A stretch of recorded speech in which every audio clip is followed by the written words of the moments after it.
Hey guys, JC Dean here. Today we're going to cover something really simple, really quick, and it is something a reader sent in to me through a survey, and I asked them what their biggest struggle was.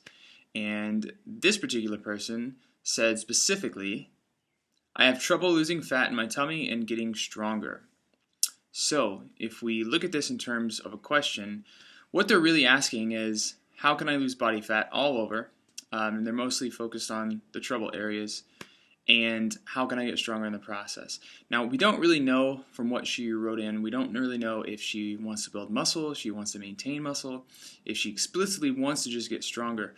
We're going to assume that she wants to do a little bit of all of those things, but we're going to focus mostly on just getting stronger in general while losing body fat. Now, the first thing I want to make clear, there's no such thing as spot reduction. So the idea that she wants to lose body fat mostly in her abdominal region doesn't necessarily mean that she should be doing specific exercises or moves that are going to target that area.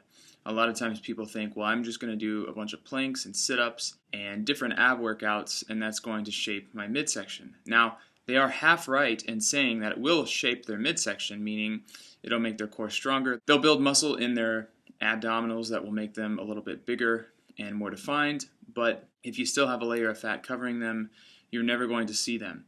So just exercise alone is not going to make you lose the body fat. Now, another thing that you also need to think about is, from a genetic standpoint, we can't determine, we can't make a decision on where we want to lose the body fat first. The way it works is, for most people, men and women, we tend to store a lot of body fat in our lower abs, hips, glutes, thighs, chest area. So fat tends to store mostly on the core first. And then as someone gets fatter over time, they continue to store fat in those areas, but then they also continue to store fat more so on the limbs or on their neck or in their face. So if someone is really, really, really lean, they're totally ripped, you can see all their muscle definition, and they start overeating, they're going to start gaining fat in the stomach, in hips, in glute area, lower back, love handles, that type of thing, first before they would gain any fat on their arms, on their lower legs, neck, chest, face, that type of thing. So if you were to just fatten them up, you would notice that they would gain the most of it in their core and their midsection pretty quickly, and that would be the first place. Now, let's go to the reverse. Say they want to lose that body fat. As they start dieting and start working on their diet to be in a caloric deficit and make sure that they lose the body fat, the first place that they're going to lose fat is the last place they gained it. So the last place you're going to gain it is your face, arms, legs. So you're going to lose that first.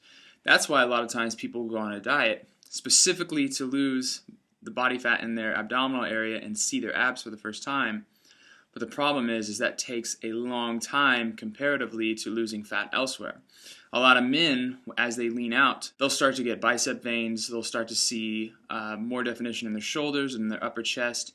They'll see definition in the legs, but a lot of times they'll hold fat in their lower abs and in their love handles. For women, depending on their shape, they will tend to either hold a lot of fat in the hips and thighs, or they'll hold equally in the hips and thighs and the abdominal region. Some women will even get really lean from the waist up, and they'll have visible abs, but they'll still carry a lot of fat in their lower body, in their glutes and hips and thighs. So the main takeaway in understanding fat distribution and how you gain it and how you lose it is understanding that if your main goal is to see your abs and have definition all over your body, you've got to just keep losing body fat at a consistent pace until you have visible ab definition. You can't just say, I want to lose body fat in my ab area, I don't care about anything else, because due to genetics and the way our physiology is, that's just not possible. Our body is more concerned with surviving, and from the evolutionary perspective, the more fat we can have, the better off at surviving we will be. So when you take that into account, if you want to lose tummy fat, you want to lose the abdominal fat, you have to lose fat all over your body, and that's going to be typically the last place that you lose body fat. Now, if you want to talk specifics about losing the body fat, it comes down to two things. First thing is maintaining a caloric deficit, basically meaning that you're burning more energy than you're taking in. Now, macronutrients do matter, but at the end of the day, what is most important is a caloric deficit. Now, I personally like to keep carbohydrates as high as we possibly can. The next thing is protein. I try to keep it at about 1 gram per pound of body weight, sometimes a little more, sometimes a little less, depending on the person and the situation. And then we make up the rest of our caloric intake with fat. The reason I like to keep carbohydrates high is because it's a primary fuel source for the body. It is good for high intensity exercise, which I am all about. All my clients do high intensity exercise, anywhere from 3 to 5, sometimes 6 times a week. And people tend to do better longer on diets, in my experience, when they keep their carb intake as high as possible. So just a quick recap on that. Try to keep carbs high as you can, keep protein up, and then make sure you're eating enough fat to cover your essential needs, and also for fat-soluble vitamins that you're taking in on a daily basis. And then just make sure that the deficit is there to allow you to lose the body fat at a reasonable pace. For fairly large individuals, people over 200 pounds, losing 2 pounds per week is definitely doable, definitely okay in my book. For smaller individuals, people under 150, 140 pounds, around that area, depending on male or female, I like you to lose a little bit slower. So usually no more than 1 pound per week. At the end of the day, remember, the deficit is what matters. It's not about certain exercises to lose fat. It's not about special meal plans or food combinations. It's all about the deficit. Now, the other side of the coin is the training. So in this particular case, she expressed that she wanted to lose fat all the while getting stronger. So this purely comes down to training. If you want to get stronger, you should train in a manner that allows you to get stronger. So being in the gym 3 to 5 times a week, specifically training for strength or for muscle gain. They're not exactly the same, but they're very similar. Either type of program is going to help you get stronger. So what I particularly like for my clients to do is basically have a frequency of hitting each muscle group anywhere from 2 to 4 times per week. I like to incorporate a good bit of variety depending on the day that they're training. I like to focus on large muscle groups, so glutes, quads, hamstrings, chest, shoulders.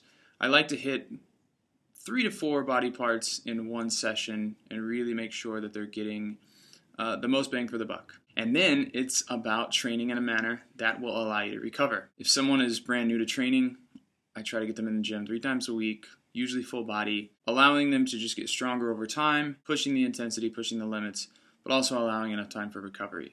So when you combine those two things, a caloric deficit that is fairly moderate, not a crash diet, not super low calories, not super low carbs, when it's a moderate diet that is sustainable over a period of time with a really good strength / bodybuilding training routine 3 to 5 times per week, that's usually the best recipe for success. So I hope that helps.